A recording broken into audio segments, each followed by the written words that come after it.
Assalamualaikum warahmatullahi wabarakatuh. Bismillah walhamdulillah wassalatu wassalamu ala rasulillah sayyidina wa maulana Muhammad ibn Abdillah wa ala alihi wa ashabihi wa man tabi'ahum bi ihsanin ila yaumil qiyamah. Subhanaka la ilma lana illa ma 'allamtana innaka antal alimul hakim. Rabbi shrah li sadri wa yassir li amri wahlul 'uqdatam min lisani yafqahu qawli waj'al li waziran min ahli. Amma ba'd. Ila hadratin Nabi Mustafa Muhammadin sallallahu alaihi wasallam wa ala alihi wa ashabihi wa azwajihi wa dhurriyyatihi wa ahli baitihi kiram wa jami'i ummatihi minal muslimina wal muslimat wal mu'minina wal mu'minat aina kanu, khususan ahli kitab Asy-Syaikh Syihabuddin Ahmad bin Hajar Al-Asqalani, Asy-Syaikh Abdullah Muhammad Awwal Al-Jaddadi Al-Jalil Asy-Syafi'i bi balaghatil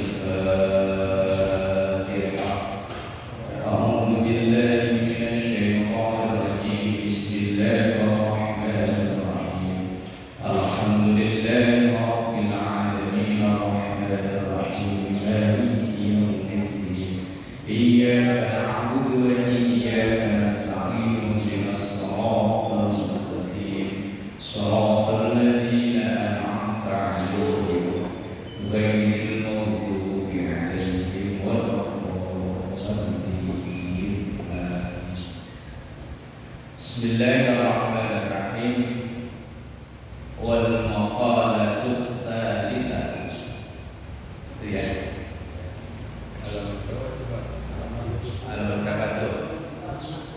Halaman 60. Baris ke 1 2 3 4 5 15. Baris 15 Halaman 60. Garis 15. Tengah-tengah. Sambung. Bismillahirrahmanirrahim. Qala Syekhul Mu'allif rahimahullahu ta'ala wa nafa'ana bihi wa bi 'ulumihi fid dharain amin.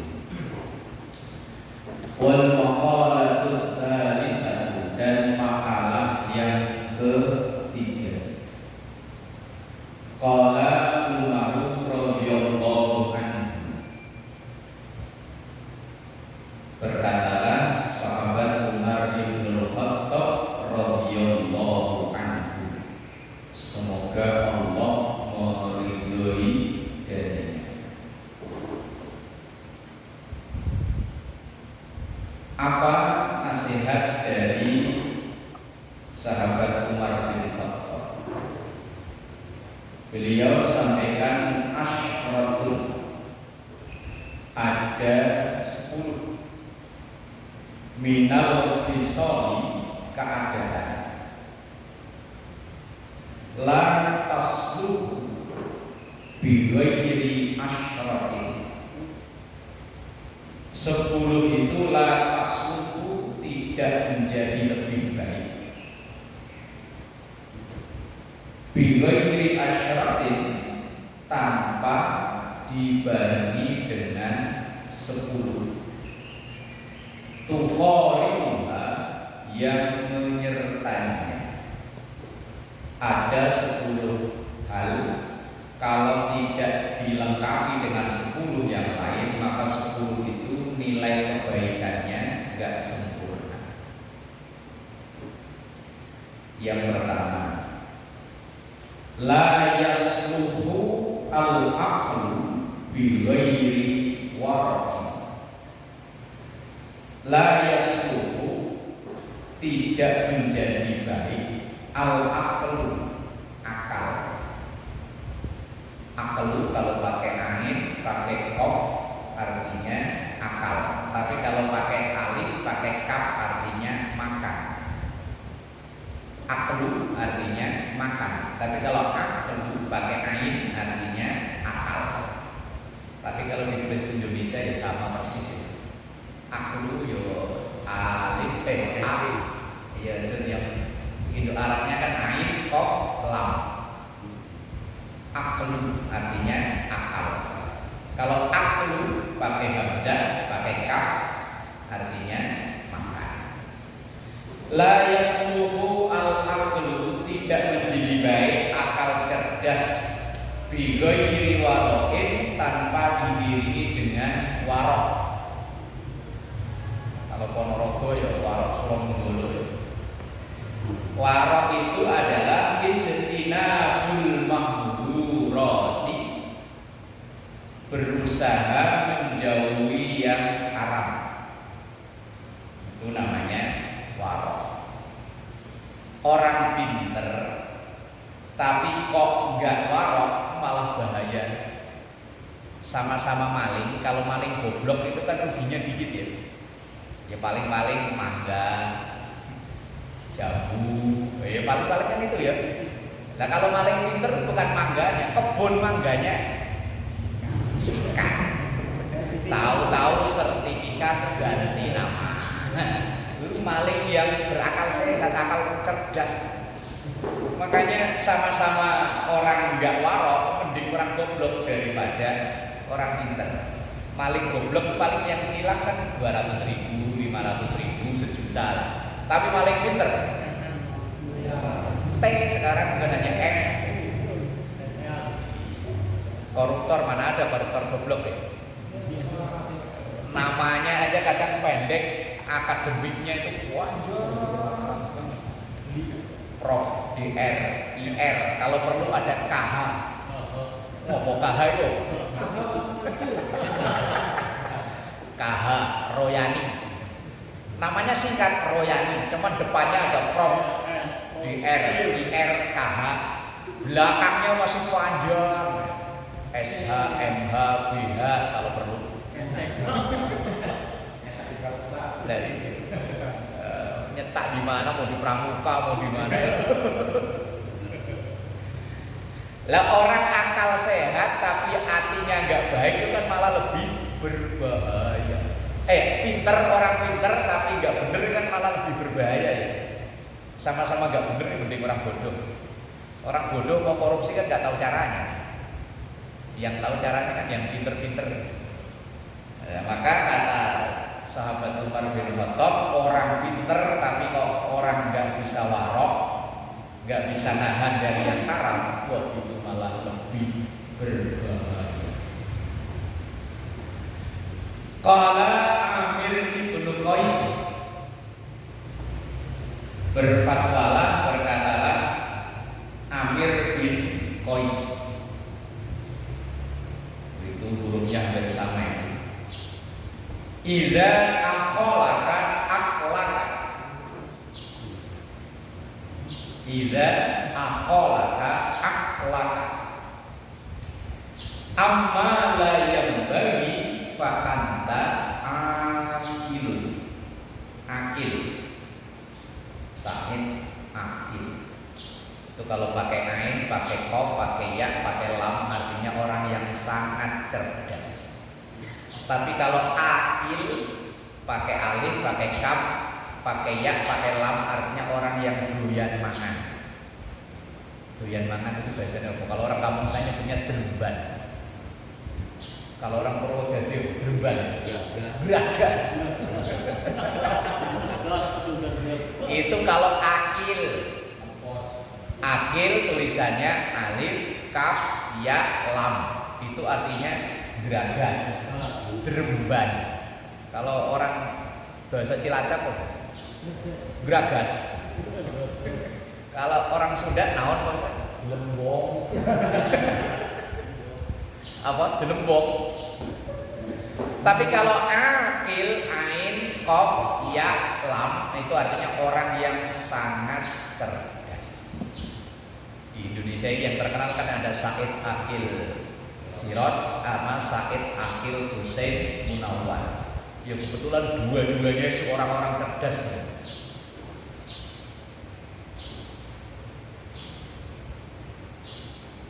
Kata Amir bin Qais, idza ketika aqalaka engkau menahan atau mengikat akalaka, aqalaka itu bisa diartikan menahan, mengikat, membatasi. Akalaka akalmu, amma la yanbaghi, dari apa yang tidak patut, dari apa yang tidak pantas. Fa'anta akilun, maka engkaulah orang yang berakal sehat, orang yang bisa menahan diri akalnya untuk tidak berpikir yang maksiat-maksiat, yang aneh-aneh. Nah, inilah orang yang akalnya sehat. Lah, orang yang tiap pagi mikirnya, kalau orang bodoh kan mikirnya besok makan apa. Kalau orang pinter mikirnya besok makan siapa. Siapa lagi yang bisa dimakan. Yo, pikirannya orang pinter tapi pinternya akalnya nggak dikendalikan kan itu. Lah kalau orang-orang yang akalnya pas-pasan, besok makan apa, besok kerjain apa. Lah kalau orang itu besok kerjain siapa, yang bisa digigit, yang bisa dimakan.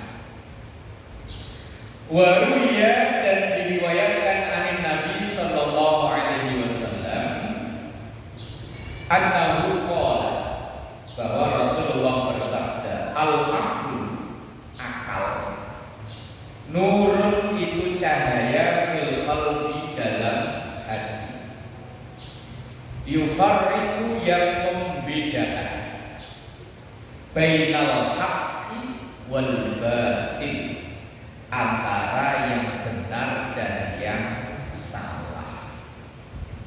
Sesuatu yang sudah jelas dihukumi Quran dan hadis, akal kita tinggal terima aja.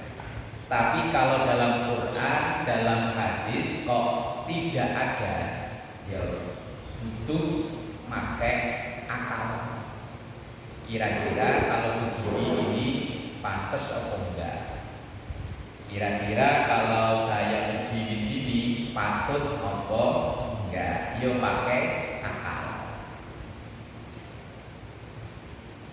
Yang pertama, kata sahabat Umar bin Khattab, bahwa akal yang tidak dibarengi dengan warok, menjaga diri dari yang haram, itu malah berbahaya. Yang kedua, walal amalu bi ghairi ilmin, tidak sempurna, tidak baik amal, aktivitas bi ghairi ilmin, tanpa dilandasi dengan ilmu. Maka ada sabda Rasulullah, idza usnidal amru ila ghairi ahlihi fantadiris sa'ah. Sesuatu kalau dikerjakan oleh orang yang tidak punya ilmunya, alias bukan ahlinya, siap-siap akan makin kacau, makin rusak. Ini nih, nyalain begini nih. Kalau bukan ahlinya, bukan makin bener ya, malah makin gak karuan, suaranya makin ngaung-ngaung, suaranya makin kalau bukan ahlinya. Nah, makanya kita itu perlu ukur diri, saya di sini ini bisa atau enggak. Kalau enggak bisa, ya wes lah, biar diurus yang lain. Karena amal, kegiatan, aktivitas apapun, kalau tanpa dilandasi dengan keilmuan yang memadai, bukannya hasil maksimal yang didapat, justru malah berantakan gak karuan. Makanya ya serahkan ke ahlinya. Cuman repotnya itu semuanya ngaku ahli. Jadi yang repot itu kan kalau semuanya ngaku ahli. Apalagi kalau lagi musim kampanye, serahkan ke ahlinya. Banjir macet tuntas. Kayaknya ngatasi banjir di Jakarta itu gak susah-susah amat kalau saya jadi gubernur. Yo giliran jadi gubernur, wah banjir Jakarta dan sekitarnya itu akan tuntas kalau saya jadi presiden. Giliran udah jadi presiden nggak tuntas-tuntas banjir ibu kotanya dipindahin. Lah iya, lah kok banjir macet nggak tuntas-tuntas? Wah, ibu kotanya yang dipindahin.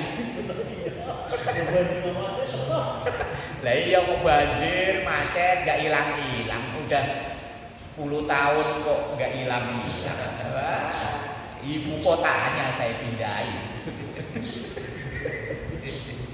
Oke. Dalam ini dalam. Oh, apa sih Pak? Ya ini masalahnya semuanya kita kalau lagi promo itu kan ngaku ahlinya. Walal amalu bi ghairi ilmin. Amal itu, kegiatan pekerjaan itu nggak akan memperoleh hasil maksimal kalau nggak punya ilmunya.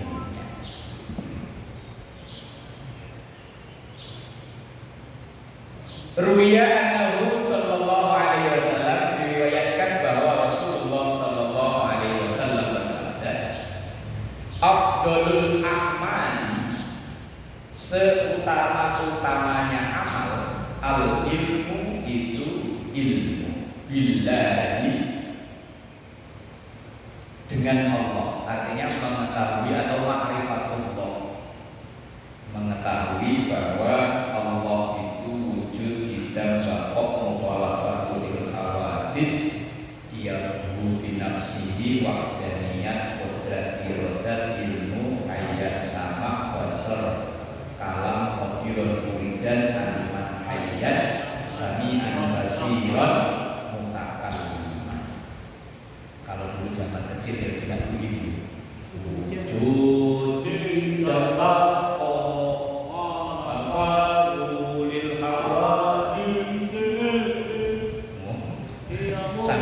sambil ngeprui ini meja kurang. Itu kan mengenal sifat-sifat Allah. Tapi orang seberang sono nggak mau. Yo wis piye. Orang nggak doyan ya jangan dipaksa. Itu ya di sisi Allah. Maksudnya billah itu mengenal Allah, ilmu mengenal Allah. Dan kita sholat, puasa, zakat, haji, tapi kita nggak tahu sholat untuk siapa, puasa untuk siapa, lagi repot. Dan kita sholat yo kita udah diajari sih bacaannya, sholli fardhu subhi raka'ataini mustaqbilal qiblati lillahi ta'ala. Lillahi ta'ala, Allah ta'ala itu siapa?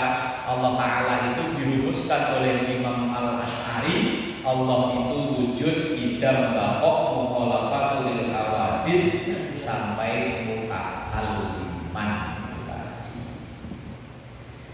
Innal ilma, sesungguhnya ilmu, yang fa'uka, bermanfaat untukmu, ma'ahu beserta ilmu, qalilul amali wa katsiru, baik sedikit diamalkan apalagi banyak. Artinya semua ilmu itu gak ada yang sia-sia. Saat ini mungkin kita memang belum tahu manfaatnya, suatu saat baru tahu. Artinya gak ada ilmu yang sia-sia. Ilmu yang dipelajari sekarang itu mungkin buat apaan sih pelajari beginian? Kayak zaman saya kecil dulu, kelas-kelas 2 SD, MI itu suruh ngapalin fa'ala yafulu fa'lan wa maf'alan wa huwa fa'ilun. Itu dulu ditanyain sama mak saya, ngapali apa lele? Boh mak. Begitu udah masuk aliyah, udah ngaji begini baru tahu manfaat. Ya sama mungkin ilmu-ilmu yang lain itu begitu. Ya karena saya nekuninya di bidang itu ya itu, atau mungkin ilmu-ilmu yang lain, tak matematika, tak apa yo, pasti ada manfaatnya. Cuman kan kita kadang belum tahu manfaatnya apa sih. Tapi dalam hadis ini bahwa ilmu itu yang akan membawa manfaat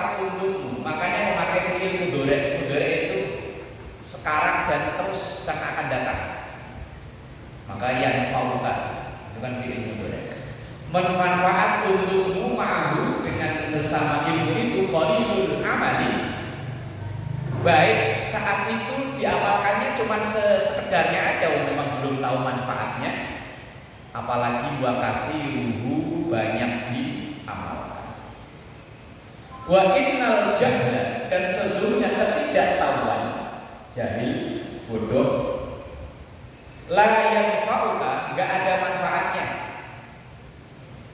Ma'ahu beserta jahil kebodohan itu qalilul amal wala kathiru, dan juga banyak orang beraktivitas tanpa ilmu, enggak ada nilainya, enggak ada manfaatnya. Al ibadatu bi ghairi ilmin mardudatun la ibadah tanpa dilandasi dengan ilmu ditolak oleh Allah, enggak diterima. Minimal tahu ilmu dasarnya. Ilmu itu kan ada ilmu kifayah, ada ilmu ain, ada ilmu hal. Ilmu hal itu ilmu yang kita pakai sehari-hari, namanya ilmu hal. Sholat itu kan sehari-hari kita pakai, bersuci. Itu yang untuk ibadah tujuan akhirat. Ada yang ibadah tapi ada nyangkutnya dengan dunia, yang berkenaan dengan kerjaan kita sehari-hari. Itu harus terus ditambah ilmunya, itu namanya ilmu hal. Kalau yang kayak PRT tukang las, itu yo bagaimana caranya kelas yang kalau perlu tanpa pakai mesin cukup Lah ini harus apa? Menambah ilmunya terus, jangan udah puas saya di sini juga udah cukup, enggak. Ilmu hal itu ilmu yang kita pakai sehari-hari. Panganan datang lagi, apa itu? Asal speaker masjid dinyalain, ada aja yang ngantri makanan. Nah itu namanya ilmu hal, ilmu yang kita pakai sehari-hari terus kita pakai. Nah selain kita ibadah yang qablu minallah, itu kan ada ibadah yang qablu minannas, yaitu kerjaan kita sehari-hari. Nah kayak Mas RT, umpamanya kerjanya apa, di situ yang ditekunin. Bagaimana supaya kita tambah maju. Nah itu namanya ilmu hal, ngikuti perkembangan zaman. Itu namanya ilmu hal. Lah orang ajar, orang dakwah kalau beligi apa ya? Beligi itu terima gitu aja, mocok kitab tuh, nggak ngikuti perkembangan zaman. Yo, yang dengerin, yang nyimak kan kajinya itu aja. Nggak ada. Ya apa aja di dunia apa saja, kalau nggak ngikuti perkembangan zaman, yo ketinggalan zaman. Itu namanya ilmu hal. Ilmu hal itu ilmu yang terus diperbarui. Karena ilmu ini yang kita pakai terus sehari-hari sesuai dengan aktivitas dan kerjaan kita. Ada namanya ilmu ain, ilmu wajib yang untuk pribadi masing-masing. Kita Ramadan puasa, ya tahu wajib tahu ilmunya puasa. Tapi ada ilmu kifayah. Ilmu kifayah itu seandainya satu wilayah yang menguasai satu orang ada sudah dianggap cukup. Itu seperti misalnya ilmu faraid, ilmu bagi warisan. Dan kita nggak begitu paham, nggak apa-apa. Yang penting nanti ketika mau bagi warisan tinggal datang ada Pak Ustadz Kohar Dewan Pertimbangan, biar timbang-timbang di warisannya. Itu namanya ilmu kifayah, ilmu yang seandainya di satu wilayah itu satu orang yang menguasai yang lain sudah cukup. Nggak perlu semua orang mempelajari dengan tekun, enggak. Maka ilmu itu ada klasifikasinya kayak seperti itu. Itu namanya ilmu hal, itu yang sehari-hari terus kita laksanakan, itu yang terus kita perdalami. Ada namanya ilmu ain, ada ilmu kifayah. Beda-beda. Rawahu al-Hakim. Walal fawzu bi ghairi khasyatin. Wala dan tidak sempurna al-fawz. Fawzu itu gini nih. Kita punya keinginan, punya cita-cita, terus cita-cita kita tercapai. Oh betul. Umpama masih karyawan kontrak, harapannya kan pengen jadi karyawan tetap. Nah begitu bener diangkat jadi karyawan tetap, nah itu namanya al-fawz. Oh pembahasannya kita tercapai, gitu ya. Umpama target tahun depan itu saya melunasi rumah, lah belum sampai 1 tahun kok udah tercapai, lah itu namanya al-fawz. Apa tercapai? Gitu. Betul. Gus Kumbor, gitu Gus Kumbor. Yes, pokoknya gitulah. Al-fawzu walal fawzu bi ghairi khasyatin. Pencapaian. Oh, itu berarti ya. Pencapaian. Target. Pencapaian target. Kalau dalam dunia kerja apa namanya? Apa itu? Target. Iya kan? Dalam dunia kerja target namanya. Tidak akan sempurna bi ghairi khasyatin, tanpa ada rasa diawasi oleh Allah. Karena banyak orang untuk mencapai target menghalalkan segala cara. Kalau omongannya wong Jawa dulu, wal kedua, wong sepatu, wong sendal, wong guling, wong bantal, wong kodok, wong kadal, angger kontal dianggap halal. Oh yo, kalau bukan orang Jawa ya orang mudeng. Pak aja orang mudeng apa? Kontal semua itu opo? Yang nggak taunya kontal doang ya. Nggak, maksudnya itu kan ada orang yang pokoknya tujuan tercapai, nggak peduli itu cara halal, cara haram dijalani. Halal haram hantem aja udah bodo amat. Kalau perlu nyingkirin temen dah. Oh, itu khosyah itu begitu. Khosyah itu enggak begitu. Khosyah itu masih takut ini halal, ini haram. Lah, pencapaian itu tidak akan memperoleh hasil yang terbaik kalau orang itu menghalalkan segala cara. Orang kampanye, ya namanya kalau kampanye ya, apa aja juga dijalani. Walaupun katanya dia orang rasional, kalau kepepet disarani datang ke dukun, Ini bapak kalau pengen terpilih jadi anggota dewan, nanti kalau keluar rumah jangan lewat pintu depan.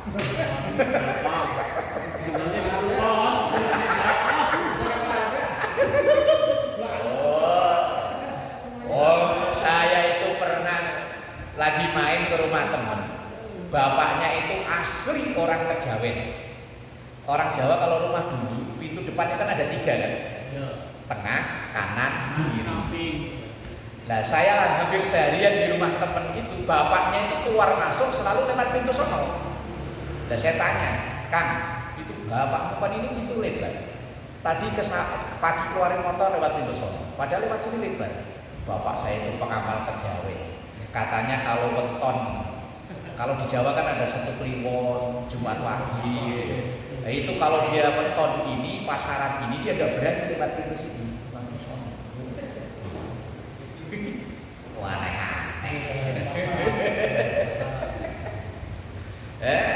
Nolak nopo dino apes. Kalau orang main kartu kadang juga begitu katanya ya. Jangan duduk madep kulon kalau ini lagi 1 Kliwon, duduknya madep ngetan.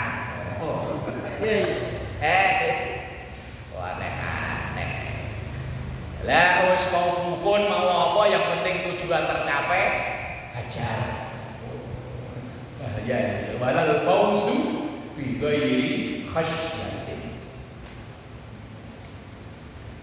Aila yasluhu artinya tidak sempurna, tidak menjadi baik al-dhafaru pencapaian. Bil matlubi dengan sesuatu yang diharapkan. Walan najatu dan juga tidak memperoleh kebaikan an najatu keberhasilan. minal halaki dari kerusakan dan kehancuran bi ghairi khasyatillahi ta'ala tanpa ada rasa takut kepada Allah.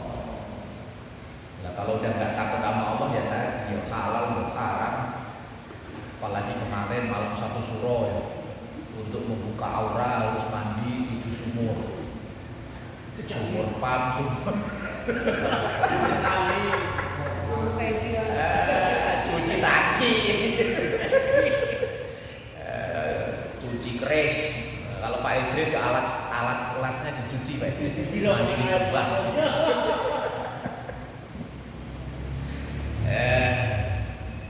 Kadang ada orang ngajinya rajin, tapi datang ke begituan dia rajin juga. Imbang. Aduh, wes repot. Iya, malam satu suro ritualnya yo masih mandi, kumpulin kembang, mandi 7 sumur, sumur batu, sumur. Ada, wes bola.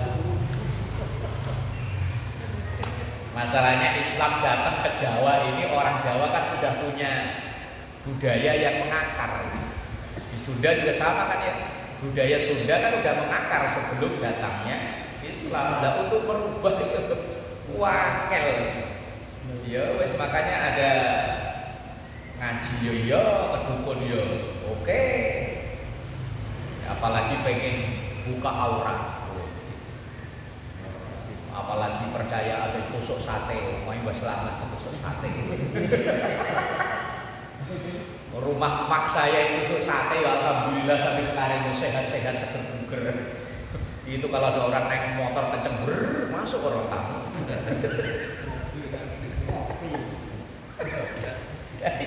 Rumahnya mbak selamat itu. Lah orang kalau yang percaya begituan kan nanti pintunya bisa digeser ya mbak selamat itu.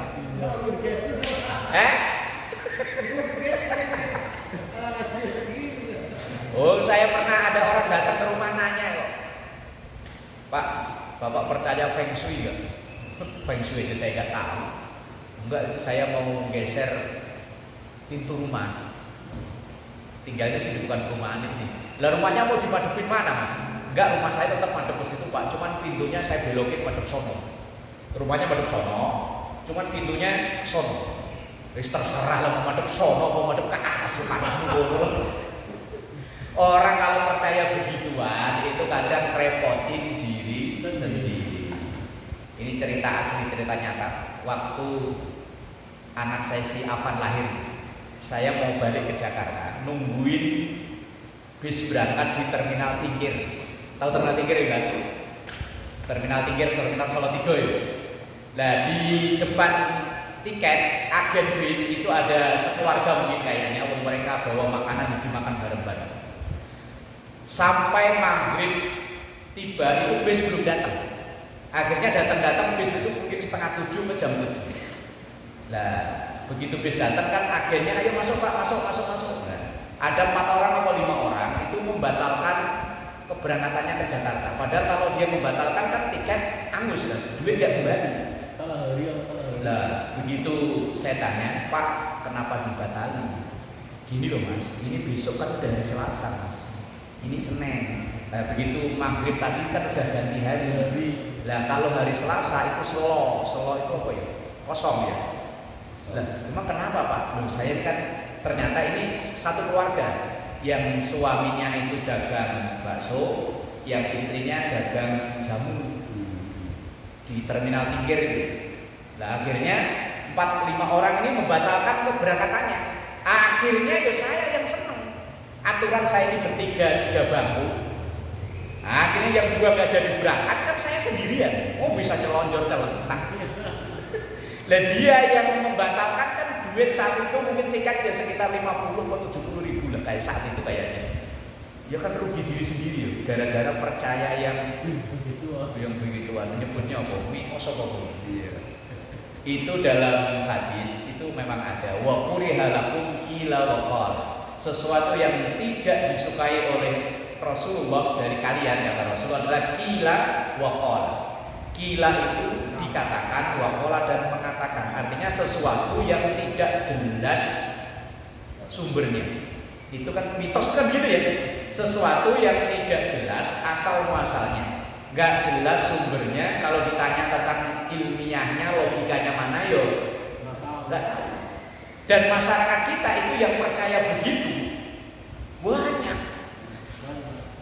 Lah kalau memang seandainya diteliti secara ilmiah kok nanti ketemu, ya monggo lah. Berarti itu memang masuk akal. Kalau pedagang itu dilarang hari Selasa karena sumber mata angin umpama ya. Oh, saya juga nggak tahu ini mau ngarang ini Pak. Sumber mata angin itu datangnya dari timur, kalau hari Selasa itu berlawanan arah, nanti dagangan sepi umpama. Ada lagi, wah saya yang dari dulu yo kadang percaya kadang enggak. Orang anyang-anyangan kok yang diikat jempol kaki itu hubungannya apa? Ini apa Pak? Ya. Anyang-anyangan itu res-resen. Oh, kalau itu masalahnya berhubungan. Oh, syarat berhubungan. Berarti kan ilmiah ya? Enggak sih, yang saya mikir kenapa yang diikat kok bukan Apalagi Ada hubungannya. ada hubungannya. Oh, berarti kan ilmiah kan kalau ada hubungannya ya. Anyang-anyangan, kalau orang Sunda apa Pak Ustaz namanya? Mari. Yang kencing dikit-dikit itu. Hah? Ah, susah amat. Pak Aib apa Pak Aib? Apa? Jerinya? Ya, WT Pak. Kalau orang Sunda diikat jempolnya apa-apanya Pak Ustaz? Enggak ada. Ya, kalau orang Jawa itu kalau ada anyang-anyangan. Pak Mansur, bener ya? Orang Cilacap gitu ya? Diikat jempolnya. Yang bentar-bentar kencing itu. Kalau orang Betawi apa Pak Idris? Anyang-anyangan. Sama ya, ikat jempolnya ya. Loh, lah kalau memang diteliti secara medis, jempol kaki uratnya nyambung ke itu. Yo, berarti kan yo ilmiah lah ya.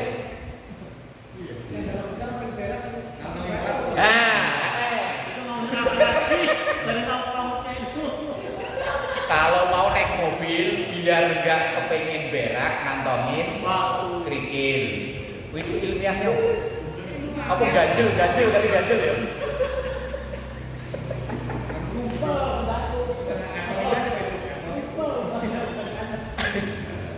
Iya. Tapi ya bener loh, ikat jempolnya sembuh loh. Iya. Nah iya kalau mungkin diteliti secara medis. Nah iya ya. Lah kalau pengen tadi itu naik bis biar nggak kebelet BAB ngantongin batu. Itu logikanya gimana Pak Mansur?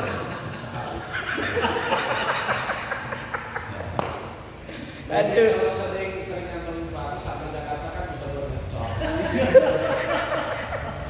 Aduh, memang orang Indonesia itu ya tadi Islam itu kan ketika datang, oh di Indonesia itu kan udah punya budaya yang seperti itu. Ya makanya yo akhirnya orang tua kita ya silakan kantongi batu, tapi jangan percaya sama batunya, minta sama Allah wasilahnya batu. Itu akhirnya itu cari pembenarannya begitu. Bukan batunya. Biar ngantongi batu satu truk Pak Pandur ya.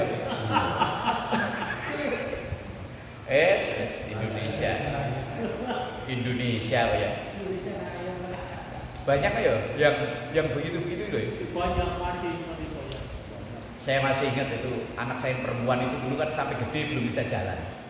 Itu dinasihati orang, saya dalam hati saya ya wis siapa tahu Allah kasih sembuh dengan cara ini. Suruh nyabut belut. Iya, siapa betul. Iya. Saya datang ke pasar Koja, tukang belut itu sampai apal. Mau nyabut ya Mas? Ya, bayar 5.000. Lalu ikhtiar pengen sembuh kan ya? Ya tadi pembenarannya mohon pada Allah wasilahnya belut. Itu. Ya sama kayak kita pusing mohon pada Allah wasilahnya bodrek. Kan gitu. Nah itu artinya itu untuk mensiasati keyakinan yang sudah ada di masyarakat, biar masyarakat itu nggak terjerumus pada tadi itu. anak udah gede belum bisa ngomong, dikerok. Itu ada hubungannya nggak Pak Ustaz? Medisnya? Mikro apa nih? Lidahnya itu loh. Ya sebuah lah ya. Nyatanya ya di budaya kita ya nggak lepas kan, nggak hilang kan itu ya.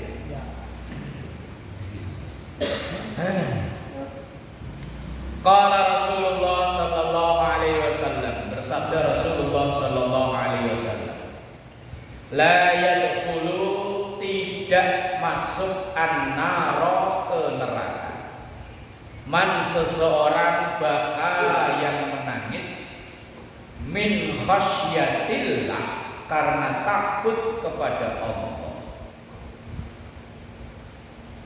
Ini sampai kita usia segini pernah gak nangis takut karena Allah?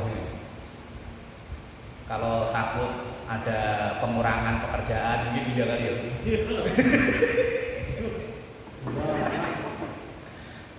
Saya kadang itu bertanya-tanya, apa hati saya itu udah keras apa? Gini nih, saya pernah kan hadir di acara zikir zikir. Itu yang mimpin nangis-nangis, jamaahnya pada nangis. Loh saya itu malah pengen ketawa loh. Itu nangis beneran apa nangis acting? Apa hati saya yang keras? Ya Allah, saya mau setamril, saya datang dia dan enggak nangis. Saya malah pengen ketawa. Ya Allah, kadang hati saya yang keras apa gimana? Biasanya kalau pas sendiri malah gampang. Dan iya, kalau ini kan di majelis zikir yang hadir banyak,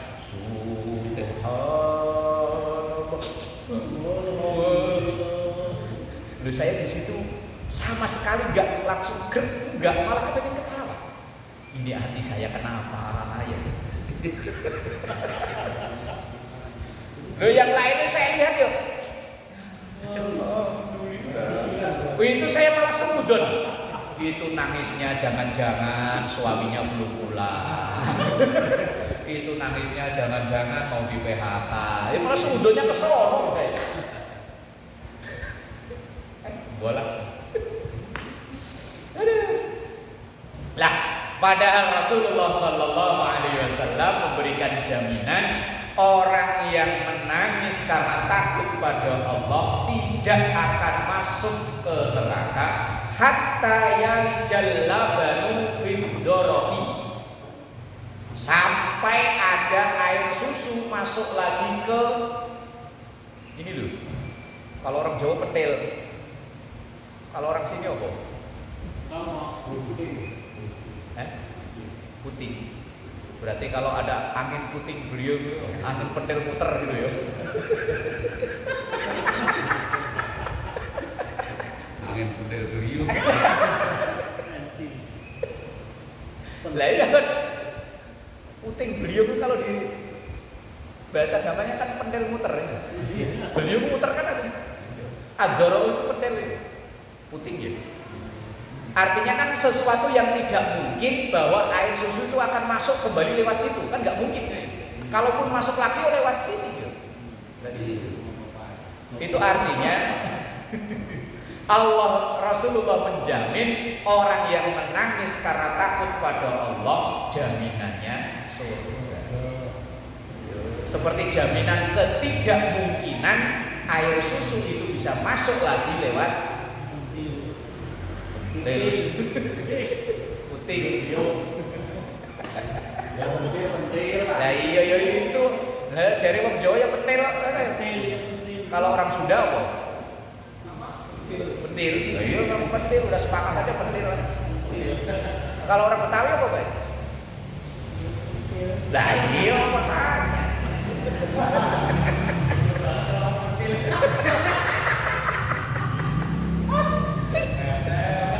Aduh, malam Jumat ini teh. Oh, bujangan banyak loh teh. Jangan digituin teh. Bujangan ada 1, 2, 3, 4, ada 4 teh. Bujangan ada 4 tuh. Ya Allah, wala sultanu bi ghairi adlin wallahu a'lam bis-shawab. Al-Fatihah. Alhamdulillah.